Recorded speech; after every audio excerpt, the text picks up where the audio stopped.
Hi there. Thank you very much for playing The Beginner's Guide. My name is Davey Wreden. I wrote The Stanley Parable, and while that game tells a pretty absurd story, today I'm going to tell you about a series of events that happened between 2008 and 2011.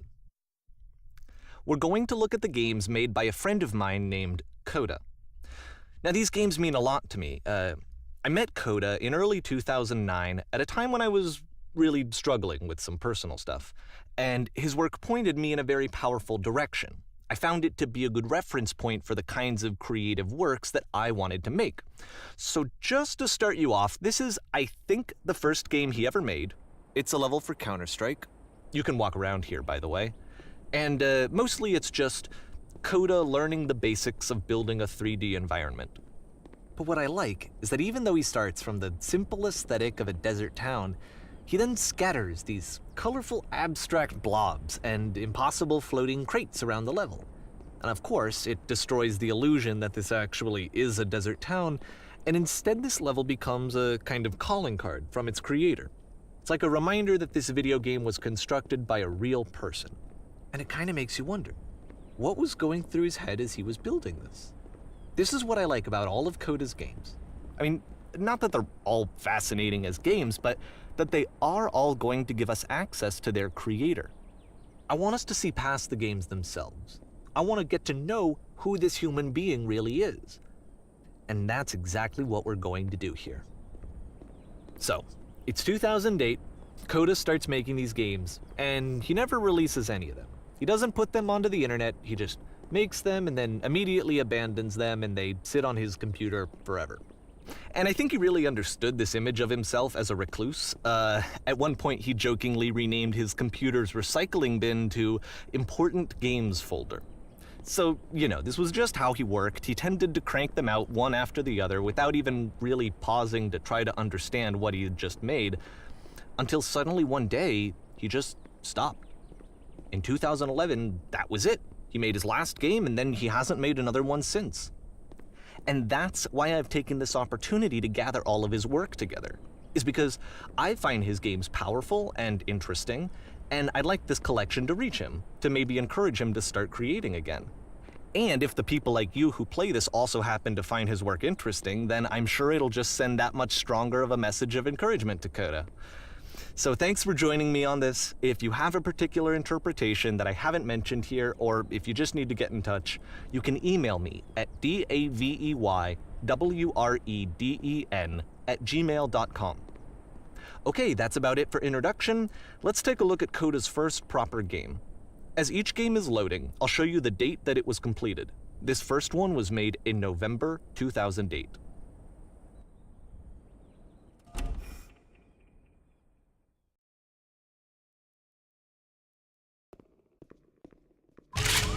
Warning. Whisper machine active. Shift destruction imminent. This game is called Escape from Whisper, and it's one of the more generic games you'll see from Coda.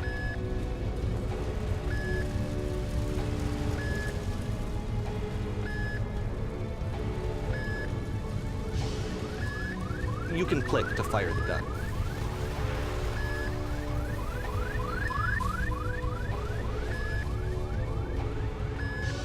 Security code breached.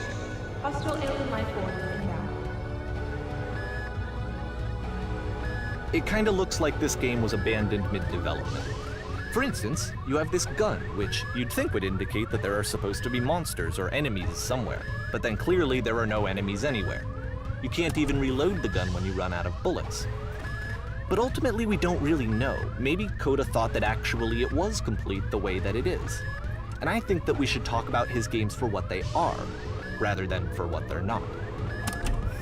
Enemy force neutralized. Begin shooting. I love how you can see the bottom of the universe from this room.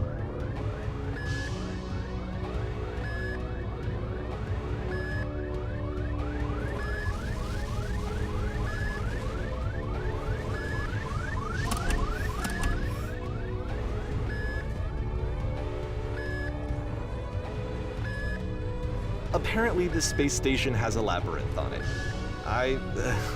Sure, I don't know. There's really no reason for it that I've ever been able to discern, so in the interest of time, I'm just gonna skip you on past it.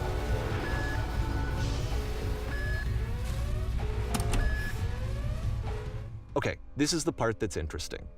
The game has this narrative about the whisper machine and how it has to be turned off, and then you get to the engine room. Hey, you there, in the engine room. You could save us all. That beam is powering the whisper machine. We could disrupt it by introducing a great enough heat signature. If your body could stop the beam. It's so much to ask, but for all of our lives, would you do it? Could you give yourself?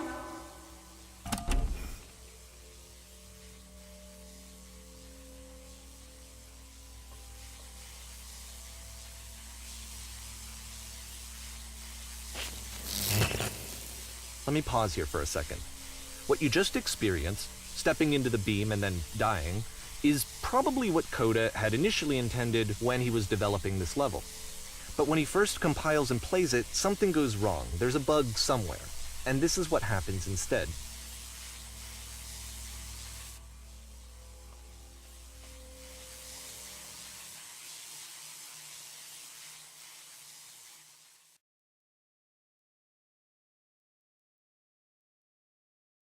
The beam causes you to start floating. And this is an important moment for him. Because yes, this is technically a glitch, but Coda identifies something human about it, like how small it makes you feel in the face of this larger chaotic system. Or this floating could be the afterlife, a peaceful place, juxtaposed against all of the hysteria that you've just had to traverse.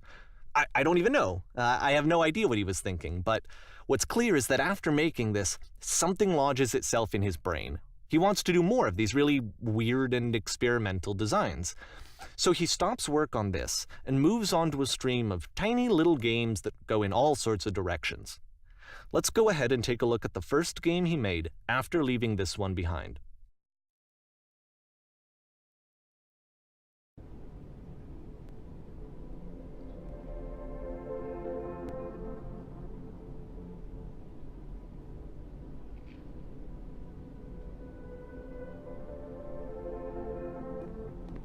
Yep, in this game you can only walk backwards.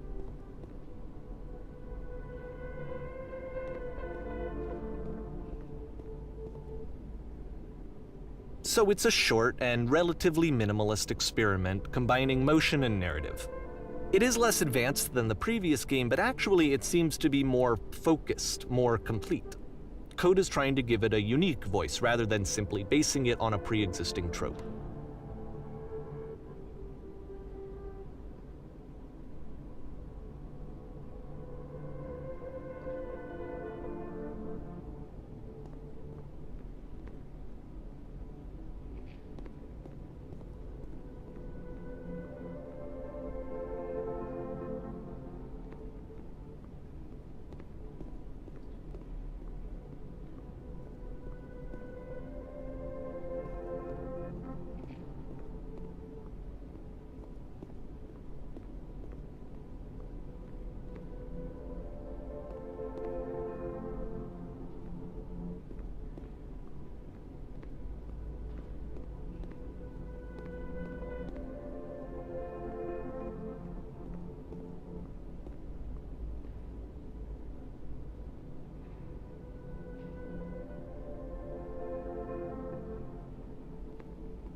It's a short little thought, it says what it wants to say, and then it ends.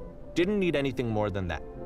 Which to me is why it works, because it gets out quick. Okay, next one.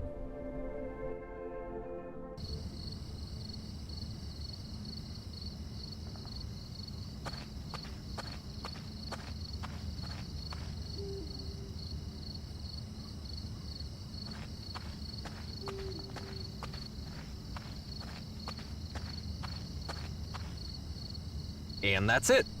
Okay, the meaning of this game won't be clear just yet. Please be patient with me for a few more games, and I promise you'll see what makes it interesting.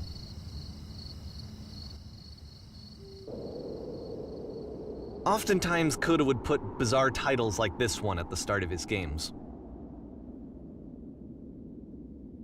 I wish I'd known him at the time that he was making these early games. He would really only talk to me about his work as he was making it.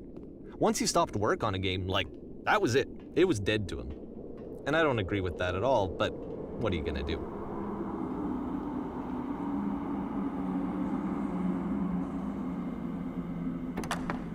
Once you've been slowed to an absolute crawl, the door at the top of the stairs opens. So why, if Coda's not showing these games to anyone, why bother opening the door at all? Well, to show you, I'm modifying the game here so that when you press enter, it'll bring you back up to full speed so you can enter the door for yourself.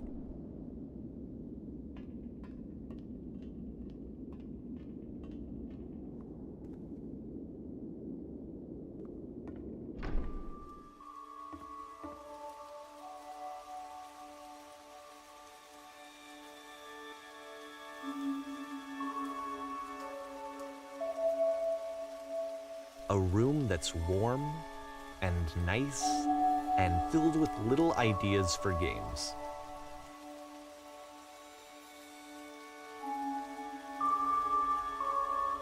Coda would often tell me that he didn't mind if people thought of him as cold or distant.